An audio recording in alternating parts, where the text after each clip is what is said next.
그때 오히려 내가 강하기 때문입니다. 아멘. 여러분 평안하십니까? 네. 어떻게 이쪽은 평안하십니까? 네. 별로 안 평안하신 걸로. 코로나19가 이제 다 지나가나 이렇게 생각이 드는데 또 변종 바이러스가 또 뭐 영국이나 또 거의 끝나가는 곳에 다시 시작되는 모습을 보면서 안타까운 마음이 너무 많습니다. 사실 저는 요즘 핸드폰 앱으로 코로나19 잔여 백신 신청해 놓고 매일 매 순간 뜰 때마다 누르고 들어가는데 와, 저보다 빠른 사람이 너무 많아요. 누르면 이미 끝났다고. 그래서 아직도 못 맞고 있습니다. 정말 빨리 맞고 제가 이제 신방 갈 때, 병원 갈 때 이럴 때 어제도 결혼식을 다녀올 때 좀 불안하지 않았으면 하는 마음을 좀 갖게 되는데요. 여러분 중에 아마 백신 맞으신 분도 있고 맞지 못하신 분도 있을 텐데 이렇게 핸드폰 앱을 보면서 이 간절하게 기다리는 마음으로 보다 보니까 지난 2년 동안 코로나19로 인해서 일어났던 일들이 이렇게 주마등처럼 지나가는 겁니다. 내가 노력하고 내가 잘해서 생각했던 모든 게 사실은 하나님의 은혜였다는 걸 깨닫게 됐고요. 내 자신만이 아니라 우리 교회도 사실 코로나19를 맞으면서 운영위원회 때 헌금도 줄어들 것이고 너무나 힘든 상황이 올 텐데 어떻게 할 것인가 이렇게 여러 번 이야기를 나눴는데 저희가 섬기는 교회들에게 보내는 선교헌금을 한 번도 멈추지 않게 하시고 하나님께서 은혜로 이 모든 일들을 이루셨다는 사실에 늘 감사를 드립니다. 또 제 자신이 개인적으로 복음을 만나게 되고 하나님을 만났던 그 시간들을 좀 떠올려 보고요. 내 인생에서 정을망하고 후회했던 시간들 역시 하나님이 내게 주셨던 은혜였음을 고백하게 됐습니다. 그래서 오늘 이 본문의 말씀을 제가 가지고 설교 말씀을 주일에 전해야겠다 하는 마음이 들었고요. 사랑 여러분은 어떠신지 모르겠습니다. 여러분의 인생을 돌아보면 어떤 단어가 제일 먼저 떠오르십니까? 대박 뭐 이런 단어? 아니면 여러분이 노력해서 얻은 그 성공이라고 하는 단어? 어떤 단어가 제일 먼저 떠오르신지 모르겠지만 저는 오늘 사도 바울의 말씀을 통해 도대체 인생에서 우리가 기억해야 될 한 단어가 뭘까 하는 생각을 좀 나눠보려고 합니다. 여러분 저희가 읽은 고린도후서 12장은요 사도 바울이 그의 본래 모습과는 좀 다르게 자랑질하는 걸로 시작해요. 죄송해요, 제가 좀 표현이 경박합니다만 왜냐하면 사도 바울이 이러지 않았단 말이에요. 겸손해야 된다, 낮아져야 된다. 그런데 오늘 그가 이렇게 시작해요. 자랑함이 내게 이로울 게는 없으나 이미 말이 나왔으니까 내가 주님께서 보여주신 환상과 계시들을 말할까 합니다. 쉽게 말하면 이런 거예요. 내가 이제 좀 자랑 좀 할 텐데 듣기 거북해도 좀 들으십시오. 여러분 바울은 자신이 알고 있는 한 사람에 대해서 말하겠습니다 라고 이렇게 이야기 시작하지만 우리 모두는 다 알아요. 이게 자기의 이야기라는 걸. 14년 전에 하나님이 자기에게 나타나서 자기를 천국에 데려가서 그것도 세 번째 천국, 우리가 말하는 소위 가장 아름다운 천국까지 자기를 이끌고 가셨다는 걸 남의 이야기처럼 고백하고 있는 게 오늘 본문의 시작이에요. 여러분 왜 바울이 그렇게 자랑하지 말라고 말하면서 여기에서 자랑하고 있을까요? 여러분 12장 바로 전에 11장을 보면 사도 바울이 왜 그러는지를 알게 돼요. 11장 17절에 이렇게 말합니다. 지금 내가 하는 말은 주님의 지시를 따라 하는 말이 아니라, 그러니까 다시 말하면 내가 자랑하는 건 하나님이 시켜서 하는 말 아니니까 오해하지 마. 이것도 하나님께서 간증하라 그런 거 아니라는 걸 꼭 기억하고 들으십시오. 그런데 어리석음에 빠져 자랑하기를 이렇게 장담하는 사람처럼 어리석게 하는 말입니다. 내가 이제 자랑할 겁니다. 그런데 그런 이유는 많은 사람이 육신의 일을 가지고 자랑하고 있다는 걸 내가 듣고 봤기 때문에 나도 한번 자랑해 보려고 합니다. 얼마나 재수 없는지 들어보십시오. 뭐 이런 거예요. 그러니까 고린도 교인들이 사도 바울이 지금 목회를 못하고 떠나 있는데 어떤 이야기가 들리냐 하면 너무 자랑하는 거예요. 세상에서 성공하는 것만 자랑하는 게 아니라 하나님의 은혜를 받고 내가 은사를 체험하고 있고 내가 가진 능력이 얼마나 큰지를 자랑하고 있는 걸 바울이 들은 거예요. 그래? 자랑할 게 그렇게 많아? 나는 없을 것 같아? 내가 뭐 해볼까? 14년 전에 난 천국 갔다 왔어. 내가 몸 안에서 갔다 왔는지, 그러니까 몸이 갔다 온 건지 아니면 내 영이 갔다 온 건지 하나님만이 아실 텐데 난 진짜 체험했어. 여러분 이렇게 얘기하면 여러분 그 다음에 뭘 기대하게 돼요? 여러분 마음을 제가 알아요. 천국에 누구 있지? 누가 없지? 뭐 이런 거 아니에요? 그럼 이 다음에 무슨 얘기가 나올까 기대하게 되죠. 아, 내가 갔더니 아브라함 할아버지가 나를 반겨주셨고 베드로랑 친구 먹었고 뭐 이런 얘기 할 것 같은데 아무 얘기 없어요. 여러분 요즘 천국 갔다 왔다는 사람, 지옥 갔다 왔다는 사람 간증 들으면 저는요 부끄러워서 몸을 제가 창피해요. 갔더니 어느 목사가 지옥에 있더라, 어느 누가 천국에 있더라. 여러분 이런 말에 현혹되는 분들이 너무 많아요. 그 밑에 댓글 거봐 그 목사 지옥 갈지 알았다 뭐 이렇게 댓글 단 사람이 수만 명이라는 걸 아세요? 그런 짓을 하지 말아야 돼요. 간절히 부탁합니다. 사도 바울은요 나 천국에 다녀왔어. 그런데 나 여기까지, 내 자랑은 여기까지 하겠습니다. 여러분 만약에 내가 천국을 갔다 왔다면 저는 아마 매스컴에 나갔을 것 같아요. 제가 사실은 몇 년 몇 월 며칠에 갔었거들랑요 뭐 이러고. 근데 사도 바울은요 그 다음에 바로 이렇게 말을 해요. 4절 이 사람이 낙원에 이끌려 올라가서 말로 표현할 수 없고 사람이 말해서도 안 되는 말씀을 들었습니다. 나는 이런 사람을 자랑하려고 합니다. 난 정말 자랑하고 싶습니다. 그러나 나 자신을 두고서는 난 더 이상 자랑하지 않고 내 연약함을 자랑하겠습니다. 여러분 사도 바울이 왜 위대할까요? 전도를 많이 해서? 선교를 정말 목숨 걸고 해서? 아니에요. 사도 바울은 진짜 복음이 뭔지를 알았고 진짜 복음 안에 사는 사람의 기쁨이 어디서부터 오는지를 믿음으로 고백했기 때문에 그가 위대한 하나님의 사람인 거예요. 바울이 자신이 천국에 올라간 경험보다 자신의 약함을 자랑해요. 여러분 그 연약함이라는 게 뭔 줄 알아요? 바울에게는요 절대 말하기 싫은 거예요. 바울은 절대로 이 연약함만큼은 고린도 교회에 있는 교인들에게 편지를 써서 남기고 싶지 않은 연약함이에요. 여러분 12장 7절과 9절 볼까요? 자기의 연약함을 이렇게 고백해요.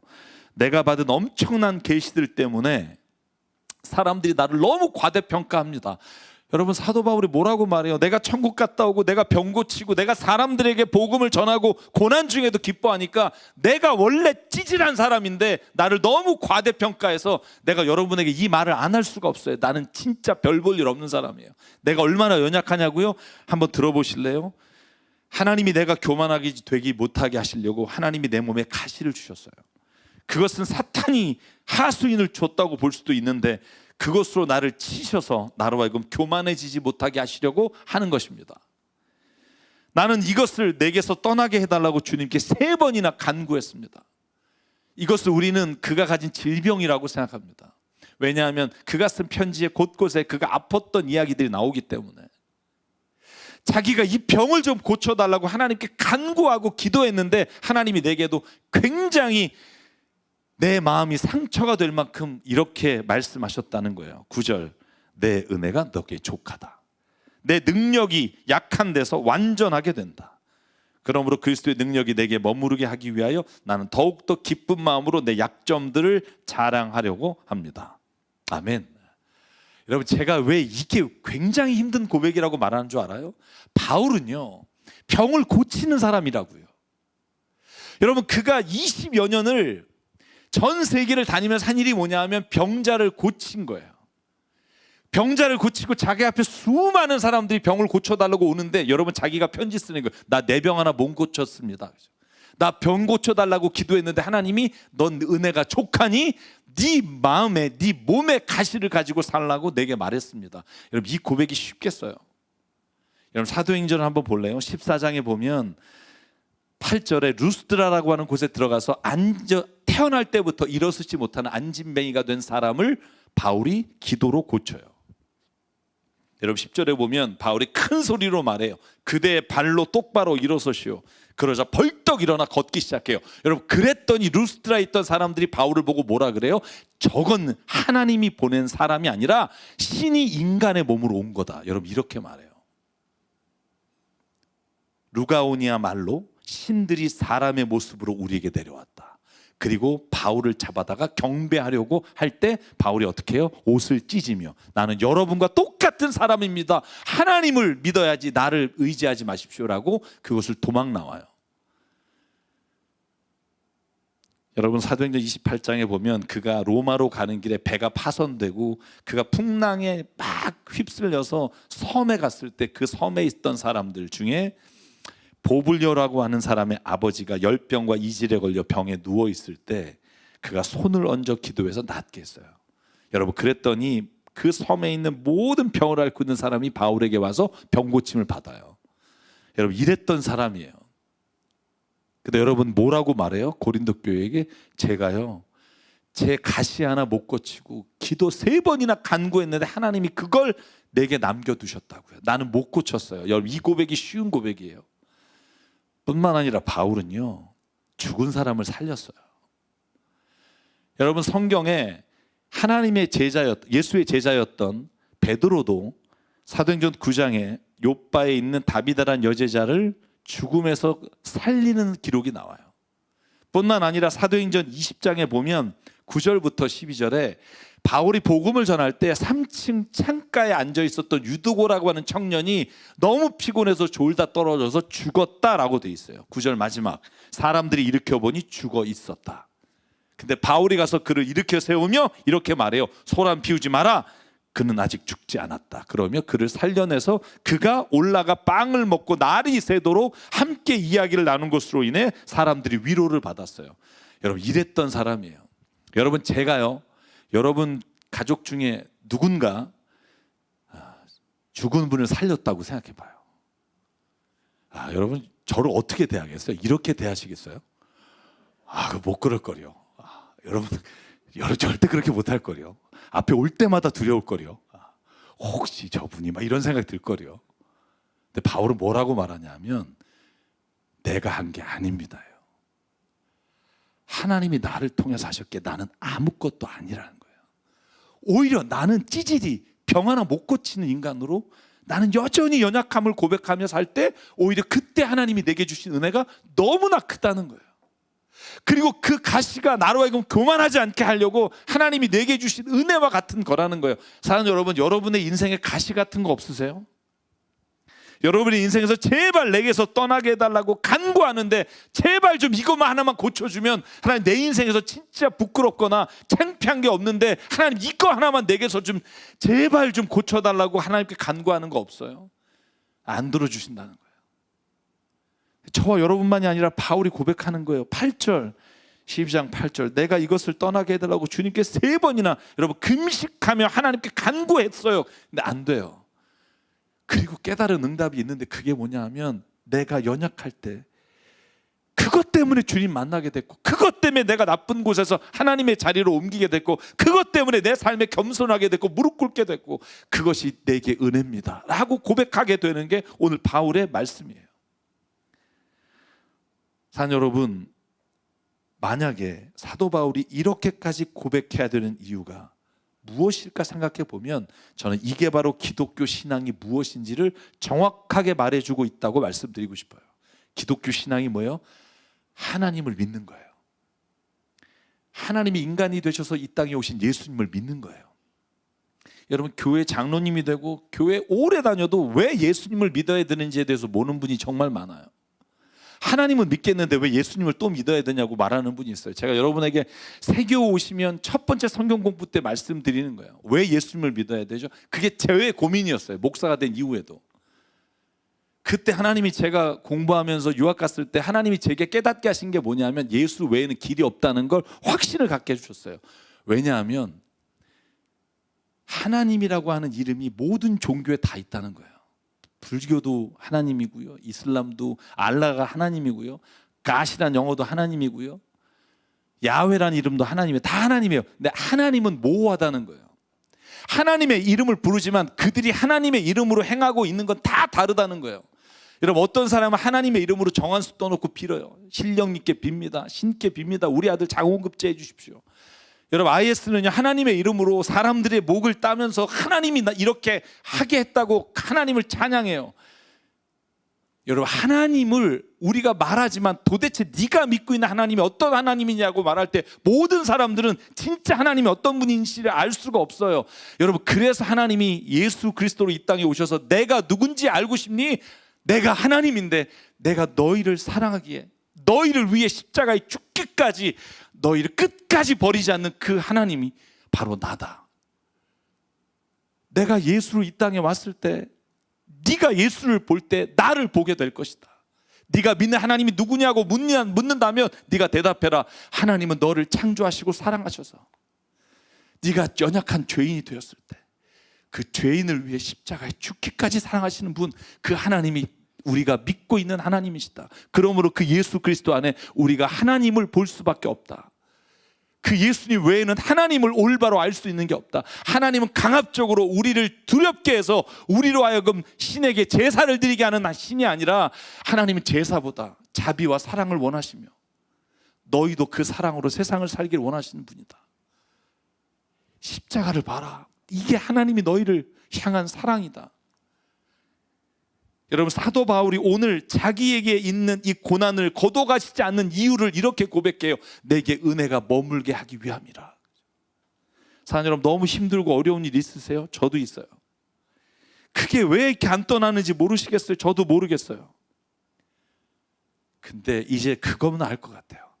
그것 때문에 기도하게 되고, 그것 때문에 내 자신을 돌아보게 되고, 그것 때문에 교만한 자리보다 겸손하게 되고, 그것 때문에 하나님이 나에게 베푸시는 은혜를 기대하고, 오늘도 기도하며 하나님이 내게 주신 가시를 놓고 내가 주님과 씨름하게 하시는 것, 그 은혜가 저와 여러분에게 주시는 은혜인 줄 믿습니다. 그래서 10절에 이렇게 고백하는 거예요. 그러므로 나는 그리스도를 위하여 병약함과 모욕과 궁핍과 박해와 곤란을 겪는 것을 기뻐합니다. 왜냐하면 내가 연약할 그때 오히려 내가 강하기 때문입니다. 사도 바울은 자신의 연약함 하나님께 고백할 때 오히려 자기가 더 세상이 보는 눈이 아니라 내적인 영혼이 강하게 되는 것을 깨닫고 주님 앞에 고백해요. 사랑하는 여러분, 그렇다면 사도 바울이 어떻게 자신의 연약함을 사람들 앞에 이렇게 마음껏 고백할 수 있을까요? 그 사람들이 자기를 보면서 야, 자기 병도 못 고치는 사람이 뭘 우리 고치겠다고 말해, 이렇게 사람이 수군거릴 수 있는 걸 다 알면서도, 여러분, 사도 바울 안엔 뭐가 있길래 그 연약함을 사람들 앞에 편지로 공개하면서도 아무런 그 연약함을 드러내지 않을까요? 오히려 더 강해지는 걸까요? 저는요, 그 이유가 사도 바울이 깨달은 진리에 있다고 봐요. 그건 인생의 진정한 평안과 은혜는 사람으로부터 볼 수 없으며 사람은 우리에게 그것을 가져다 줄 수 없다는 거, 그걸 뼈저리게 깨달았기 때문이에요. 사람 아무리 내가 연약함을 고백하고 나를 무시한다 해도 저 사람들은 나를 구원할 수도 없고, 저 사람들이 나에게 진짜 평안을 줄 수도 없고, 사람으로부터 오는 것은 거기까지라는 걸 너무나 명확하게 알았고, 오직 하나님만이 내게 평안과 기쁨을 주시는 분이라는 고백을 사도 바울은 믿음으로 받았기 때문이에요. 여러분, 사람들 앞에 잘 보이려고 살아가다가 오히려 자신의 인생이 더 힘들고 지친 적 없으세요? 사람들에게 나는 이렇게 사는 걸 보여줘야지라고 하다가 그 안에서 정말 허망하고 무너지는 내 모습을 보신 적 없으세요? 여러분, 그래서 사도 바울이 갈라디아 1장 10절에 뭐라고 말해요? 내가 지금 사람들의 마음을 기쁘게 하려고 하고 있습니까? 아니면 하나님의 마음을 기쁘게 해드리려고 하고 있습니까? 여러분, 이게 사도 바울이 늘 삶의 자리에서 주어진 환경에서 고백했던 고백이라고요. 내가 사람의 환심을 사려고 합니까? 아직도 사람의 환심을 사려고 하고 있다면 나는 그리스도의 종이 아닙니다. 사랑하는 여러분, 우리는 얼마나 스스로를 속이면서 신앙생활 할 때가 있습니까? 아닌 척, 괜찮은 척, 내가 주님 앞에서 죄 짓지 않은 척, 내가 그래도 사는데 어려움이 없는 척, 여러분, 그렇게 아무 문제 없는 척하고 살다가 진짜 힘든데, 진짜 죽고 싶은데, 그거 하나님 앞에 나와 또 사람들 앞에 말하는 것이 부끄러워 스스로 그 자리를 떠나는 경우가 얼마나 많습니까? 사는 여러분, 그렇게 살지 마십시오. 좀 부족하면 어때요? 사람들이 말하면 좀 어때요?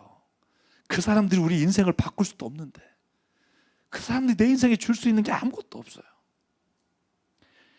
진짜 그 어려움을 고백할 때 하나님이 주신 은혜를, 하나님이 주시는 그 위로를 듣기를 주의 이름으로 축복합니다.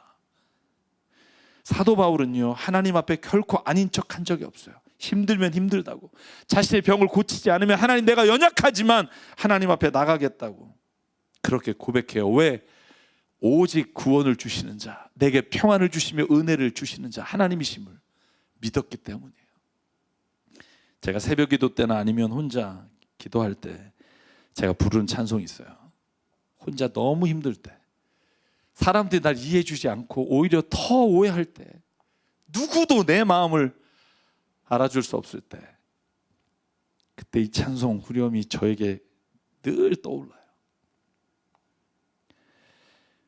주 예수께 조용히 나가 내 마음을 쏟아놓으라. 늘은 미리 보시는 주님 큰 은혜를 베푸시리. 주 예수께 조용히 나가 내 모든 짐 내려놓고 주 십자가 사랑을 믿어 죄사함을 곧 받으라. 우리 후렴 같이 불러볼까요? 주 예수께 조용히 나가 내 마음을 쏟아놓으라.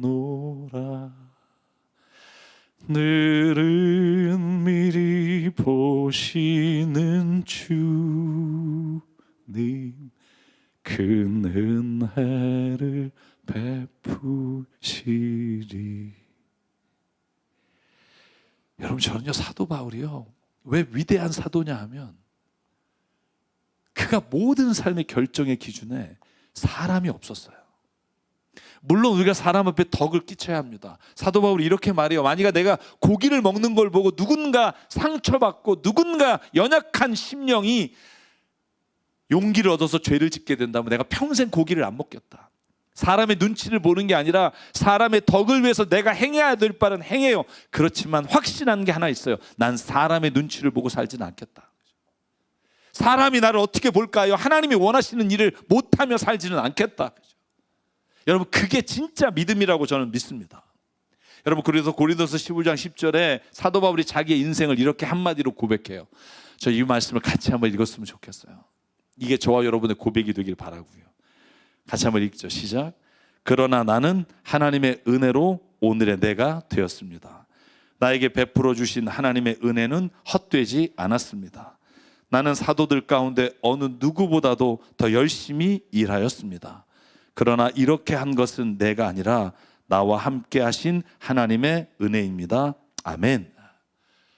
여러분 가지고 있는 모든 것, 여러분이 지금 누리고 있는 모든 것들이 여러분이 노력한 결과라고 생각하시죠. 그래도 나니까. 여러분, 그런데 한 번 더 생각해 보십시오. 내 노력과 내 성과로 인해서 그게 됐을까요? 우리가 앞에 부른 찬송이 있었죠. 내가 누려왔던 모든 것들이, 내가 이 땅에 태어난 것이, 내가 숨쉬며 살아가는 모든 순간이 당연한 것 아니라 은혜였어. 봄, 여름, 가을, 겨울, 그 모든 계절이 당연한 것 아니라 은혜였어. 이 고백을 할 수 있을 때 저는 우리가 진정으로 그리스도인이 누군지를 깨닫게 되는 것이라고 믿습니다. 그렇다면 어떻게 하면 이런 고백을 할 수 있을까요? 이게 마지막 오늘 제 증언의 결론입니다. 사도 바울이 뭐 때문에 자기의 모든 삶이 은혜라고 고백할 수 있었을까요? 그는요, 하나님의 사랑을 체험했기 때문이에요. 예수 그리스도의 은혜를 체험했기 때문이에요. 사랑하는 여러분, 저는요, 많은 분들이 저한테 이렇게 물어봐요. 목사님, 성경 말씀 중에 제일 좋아하는 말씀이 뭐예요? 그럼 제가 늘 이렇게 회피했어요. 그냥 성경 말씀 다 좋죠. 근데 제가 새삼 7호로 아직 여러분에게는 안 갔지만 제가 원고를 마감하면서 제가 생각해 봤어요. 제가 창세기부터 요한계시록 중에 가장 좋아하는 말씀이 뭘까? 그리고 그 칼럼을 쓰면서 제가 깨달은 게 있어요. 제가 좋아하는 말씀이 있었구나. 그 말씀이 제게 인생을 좌우하는 말이었구나. 그게 요한일서 4장 7절과 8절이었어요. 괜찮으시다면 같이 읽죠. 시작. 사랑하는 여러분, 서로 사랑합시다. 사랑은 하나님에게서 난 것입니다. 사랑하는 사람은 다 하나님에게서 났고 하나님을 압니다. 사랑하지 않는 사람은 하나님을 알지 못합니다. 하나님은 사랑이시기 때문입니다. 아멘. 여러분, 성경에 보면 때로는 하나님이요 고난을 주시기도 하고 때로는 자식을 사랑하지 않는 것처럼 어려움 가운데 내버려 두시기도 하는 것 같아요. 근데 여러분, 제가 음악을 좀 좋아하잖아요. 교향곡을 들어보면 아니면 소나타를 들어보면 주제선율이라는 게 있어요. 주제선율. 그런데 주제선율이요 어느 순간 막 장엄하고 역동적인 변주로 바뀌기도 하고 어떨 땐 진짜 아주 희미한 음악으로 변주되기도 해요. 그런데 어떻게 변주가 되든 그 주제선율은 흘러가요. 저는 마치 성경에요 정말 많은 변주들이 있어요. 상황과 사람마다 하나님이 역사하시는 방법이 다르고 어떤 때 진짜 나를 죽이려고 하시는가 이렇게 생각이 드는 것처럼 어려움 가운데 밀어넣기도 하세요. 그런데 저는요 그 모든 것들이 하나님의 사랑이라고 하는 선율의 전주곡의 변주라고 생각해요. 저는 믿습니다. 하나님은 나를 사랑하십니다. 하나님 여러분 사랑하십니다. 내가 어떤 상황에 있든 내가 나를 미워하는 순간에도 하나님은 여러분을 사랑하십니다. 여러분, 이 믿음이 없이는 결코 오늘 바울이 말한 은혜를 고백할 수 없어요. 하나님은 여러분을 사랑해요. 성경에 뭐라고 말해요? 하나님은요 당신이 정말 잃어버린 양이 됐을 때 당신 하나를 위해 99마리의 양을 버리고 당신을 목숨 걸고 따라간다고 말해요. 당신 때로는 죄를 져요. 악한 가운데 있어요. 그래도 하나님 당신 버리지 않으시고 악인과 의인에게 동일하게 비와 햇빛을 주시며 그가 돌아오기를 기다리신다고 말해요. 하나님은 사랑이십니다. 이 사랑의 하나님을 깨달은 바울이요 에베소서 교인들에게 이렇게 말합니다. 3장 18절에서 19절에요. 모든 성도와 함께 여러분이 그리스도의 사랑과 너비와 길이와 높이와 깊이가 어떠한지를 깨달을 수 있게 되고 지식을 초월하는 그리스도의 사랑을 알게 되기를 빕니다. 그리하여 하나님의 온갖 충만하심으로 여러분이 충만하여지기를 바랍니다. 아멘. 저도 여러분에게 사도 바울의 말씀을 드리고 싶어요. 여러분이 하나님의 사랑의 너비와 길이와 높이와 깊이가 어떤지를 깨닫는 은혜가 있기를 주의 이름으로 축복합니다. 머리로 하나님 만난 사람, 성경으로 만난 사람, 여러분 지식으로 하나님 만난 사람의 문제가 뭔지 아세요? 가슴이 없어요. 누군가를 사랑하는 게 힘들어요. 누군가가 잘못하면 정죄하는 건 익숙해요. 할 수 있어요. 사도 바울이 그렇게 살았거든요. 40평생을 율법을 공부하고 자기가 가지고 있는 바리새파 사람들의 기준으로 남을 판단하고 잡아다가 쳐넣고 죽였던 사람이 바울이잖아요. 근데 너무나 힘들었던 거예요. 왜? 여러분 그 율법은 구원해 줄 수 없으니까. 사랑을 체험하지 않으면 누구도 그 구원의 자리에 갈 수 없으니까. 그때 예수 그리스도가 다메섹으로 사람을 잡으러 가는 바울을 만나주시고 빛 가운데 그의 사랑을 보여주실 때 사도 바울이 변했다는 거예요. 여러분 사도 바울이 그래서 고백하는 게 로마서 7장 18절이에요. 나는 내 속에 곧 내 육신 속에 선한 것과 깃들여 있지 않은 것이 선한 것이 없다는 걸 압니다. 나는 선을 행하려고 하지만 그러나 그것을 실행할 수 없으니 말입니다. 나는 내가 원하는 선한 일은 하지 않고 도리어 원하지 않는 악한 일을 합니다. 내가 해서는 안 되는 것을 하면 그것을 하는 것은 내가 아니라 내 속에 자리 잡고 있는 죄가 아닙니까? 나는 비참한 사람입니다. 누가 이 죽음의 몸에서 나를 좀 건져내 주시겠습니까? 여러분 이게 사도 바울이 율법 아래 거했을 때 자기의 모습이에요. 그런데 사랑을 체험하고 나니까 이제 사랑의 성령의 법이 나를 해방시켰습니다. 여러분 이렇게 고백하며 살아갈 때 하나님의 은혜를 깨달을 수 있고 그 은혜를 고백할 수 있습니다. 사랑하는 여러분, 제 인생을 돌아봐도 그래요. 하나님의 은혜가 아니면 결코 살아낼 수 없었던 시간들이 떠오릅니다. 절망하고 죽고 싶었던 순간에 나를 잡아주신 분은 부모님이나 친구가 아니라 하나님이셨습니다. 도저히 해결할 수 없는 문제, 지금도 어떻게 할지 모를 때 내 안에서 다시 일어나게 하시는 그분이 예수님이십니다.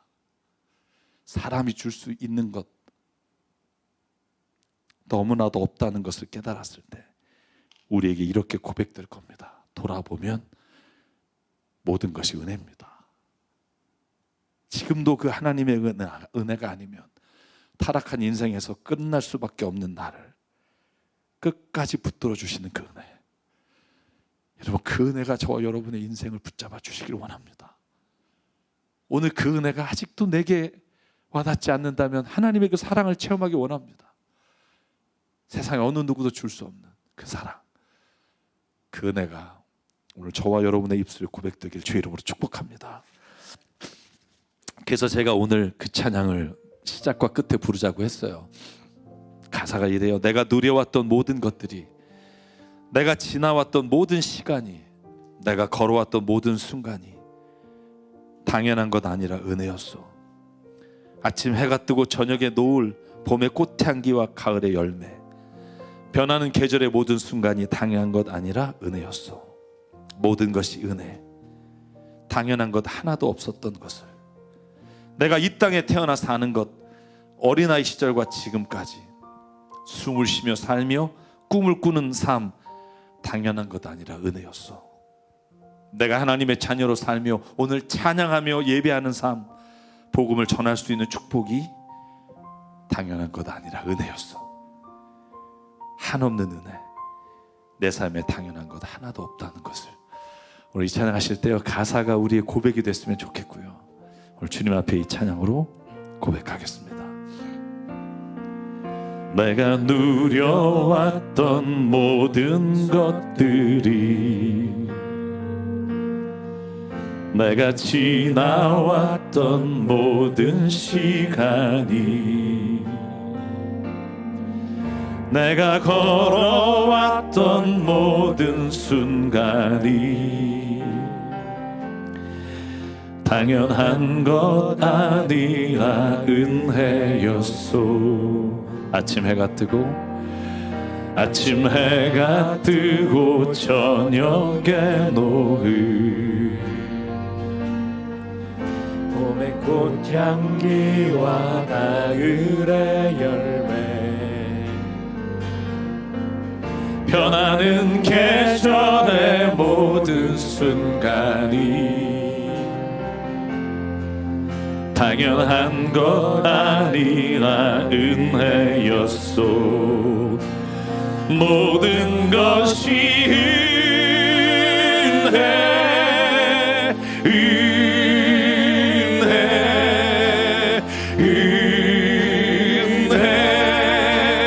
한없는 은혜, 내 삶에 당연한 것 하나도 없었던 것을, 모든 것이 은혜였소. 우리 2절 가사 함께 일어나서 부를까요? 내가 이 땅에 태어나 사는 것, 아멘. 어린아이 시절과 지금까지 숨을 쉬며 살며 꿈을 꾸는 삶, 당연한 것 아니라 은혜였소. 내가 하나님의 자녀로 살며 오늘 찬양하고 예배하는 삶, 복음을 전할 수 있는 축복이 당연한 건 아니라 은혜였소. 모든 것이 은혜, 한없는 은혜, 내 삶에 다 당연한 것 하나도 없었던 것을 모든 것이 은혜였소. 모든 것이 은혜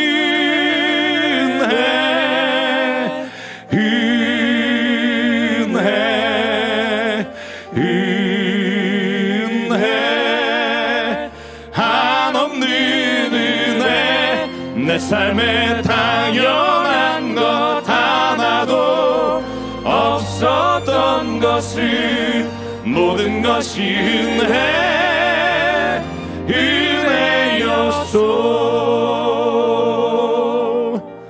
이 시간 함께 기도하며 말씀을 기억하며 결단하기 원합니다. 하나님, 내 삶에 무너져 있는 것들 다시 세우실 분도 하나님이시고, 내가 지금 고통받아 쓰러져 있는 그 자리에서 나를 위로하며 다시 일으키실 분도 예수님이시며, 하나님의 은혜 아니면 한순간도 한 걸음도 걸을 수 없음을 아버지 이 시간 고백하오니, 하나님 나를 은혜 가운데 인도하여 주시옵소서. 오늘 말씀을 기억하며 우리가 이 시간 한 목소리 주님 앞에 결단하며 기도하겠습니다. 상관의 하나님 감사합니다. 오늘도 주님 앞에 나와 아버지 하나님 예배하며 기도하며 주님의 은혜를 구합니다. 내가 하나님 너무나 죄 가운데 힘들고 지치고 쓰러졌을 때도 구원하신 분이 하나님이시고, 내가 아무것도 할 수 없는 아버지 하나님 저주와 절망의 자리에 있어서 아버지여 나를 일으켜주시고 주님이시오. 나는 알지 못했어. 하나님이 내 삶을 이끌어주시고 아버지 하나님 이 시간 고백하오니 나의 삶의 자리에 들어오시고 나를 붙잡아주시고 나를 인도하여 주시옵소서. 내가 노력하여 내가 이룬 것이라 여기며 아버지 그만해도 내 삶의 자리를 주님 오늘도 주님 붙잡아주시고 아버지 성령의 안에서 아버지 나를 이끌어 주시옵소서. 앞으로 이루어질 모든 일로 인해 고백하고 살게 도와주시옵소서. 나의 나는 것이 주님의 은혜라. 아버지 하나님 오늘도 이 시간 내 입에서 고백하오니 하나님의 내 삶에 오직 하나님께서 주셨던 내가 아버지 하나하나 채워주시고 하나하나 쌓였던 것을 하나님 이루어갈 수 있도록 아버지 하나님 바라보는 하나님 역사하여 주시옵소서.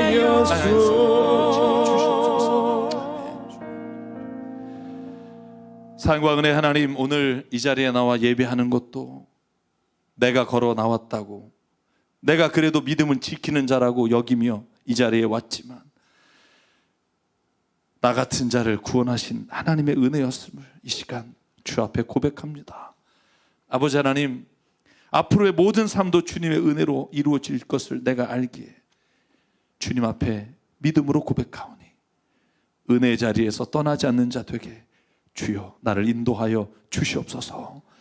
내가 바라보며 내가 교회 안에서나 내 삶의 자리에서 비방하며 정죄하는 자리로 가지 않게 하시고, 주의 사랑을 입은 자라면, 그 사랑이 나를 감격한 자라면, 누군가를 하나님의 마음으로 품고 사랑하며 살아가는 자로 하나님 우리를 다시 세워주시고 우리를 걸어가도록 인도하여 주시옵소서. 아버지 하나님, 우리 새사람 교회를 세우시고 하나님 우리 교회를 통해 그 사랑을 전하는 도구로 사용하시며 감사합니다. 더 많은 곳을 돕고 섬기기를 원합니다. 우리가 부족하지만, 하나님 연약하지만 하나님이 기대하시고 원하시는 일은 사람의 눈치 보지 않고 하나님만을 바라보며 걸어가는 교회가 되기를 원합니다. 하나님 그 길을 걸어가는데 주저하지 않고 걸어갈 수 있는 믿음을 허락하여 주시옵소서. 은혜를 받은 자이오니 은혜를 나누게 하시고, 은혜로 살아가는 자이오니 은혜가 우리 안에서 떨어지지 않도록 하나님 늘 동행하여 주시옵소서. 우리의 생명과 시간과 달란트와 모든 물질이 주님의 것으로 하라. 주님께 드립니다. 이 시간 하나님의 나라와 하나님의 뜻을 위해 그 모든 것 사용하여 주시옵소서. 이제는 우리 주 예수 그리스도의 은혜와 하나님 아버지의 무한하신 사랑과 성령님의 감동 감화 충만 교통 위로하심이 오늘 이 시간 하나님의 은혜로 살아가고 있음을 믿음으로 고백하는 여기 있는 한 분 한 분 머리 위에, 그 가정과 일터 위에, 주님 세우신 새삼교회 위에 지금부터 영원토록 함께 하시기를 간절히 축원하옵나이다. 아멘. 아멘.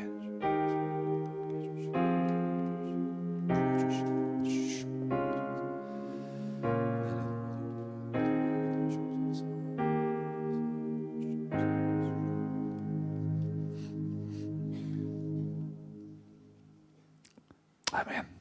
한 가지만 알려드리겠습니다. 저에게 어제